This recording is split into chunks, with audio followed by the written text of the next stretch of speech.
بسم اللہ الرحمن الرحیم یا ایہا الناس اتقوا ربکم الذی خلقکم من نفس واحدہ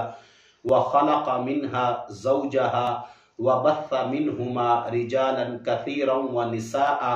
واتقوا الله الذي تساءلون به والارحام ان اللہ کان علیکم رقیبا الصلاة والسلام علیک یا سیدی یا خاتم النبیین وعلا آلک و اصحابک یا سیدی یا خاتم المعصومین۔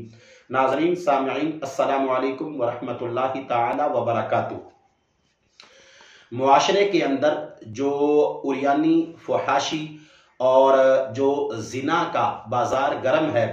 جہاں پر اس کی سینکڑوں دوسری وجوہات ہیں، ان وجوہات میں سے ایک سب سے بڑی وجہ جو ہے نکاح کا بر وقت نہ ہونا ہے۔ یعنی کہ لڑکی اور لڑکا جب یہ بالغ ہو جاتے ہیں تو اس وقت بر وقت اگر ان کا نکاح نہ کیا جائے تو لڑکی اور لڑکا اپنی اس پیاس کو بجھانے کے لیے زنا کی طرف، لواطت کی طرف اور بدکاری کی طرف متوجہ ہوتے ہیں۔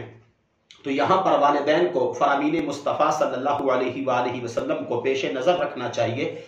اور اس سے پہلے بھی ہماری نظر کے اندر یہ بات واضح ہونی چاہیے کہ نکاح جو ہے یہ کتنا عظیم اور کتنا مقدس ایک شعبہ ہے کہ جو کہ اتنی قدیم سنت ہے جتنی کہ انسانیت قدیم ہے۔ یعنی کہ حضرت آدم علیہ نبینا علیہ السلام سے لے کر حضرت محمد مصطفیٰ صلی اللہ علیہ وآلہ وسلم کی ذات بابرکات تک، آگے پھر قیامت تک جو وہ شریعت دے کر گئے، اس میں نکاح ایک بنیادی عمل ہے کہ جس طرح ایک انسان کو پیٹ کی بھوک ختم کرنے کے لیے خوراک اور کھانے کی ضرورت ہوتی ہے، اسی طرح انسان کو اپنی جنسی بھوک ختم کرنے کے لیے عورت کو مرد کی اور مرد کو عورت کی ضرورت ہوتی ہے۔ تو سید عالم نور مجسم شفیع معظم صلی اللہ علیہ وآلہ وسلم نے ارشاد فرمایا، جو کہ جامع الترمذی کے اندر حدیث پاک موجود ہے، من نکاح للہ وانکاح للہ استحق ولایت اللہ۔ جو بندہ رضائے الہی کے لیے اپنا نکاح کرے یا کسی دوسرے کا نکاح کروائے تو وہ بندہ اللہ تعالی کی ولایت کا مستحق ہو جاتا ہے۔ معجم کبیر کے اندر حدیث پاک موجود ہے، آقا کریم صلی اللہ علیہ وآلہ وسلم کا فرمان عالی شان، من تزوج فقد احرز شطر دینہ،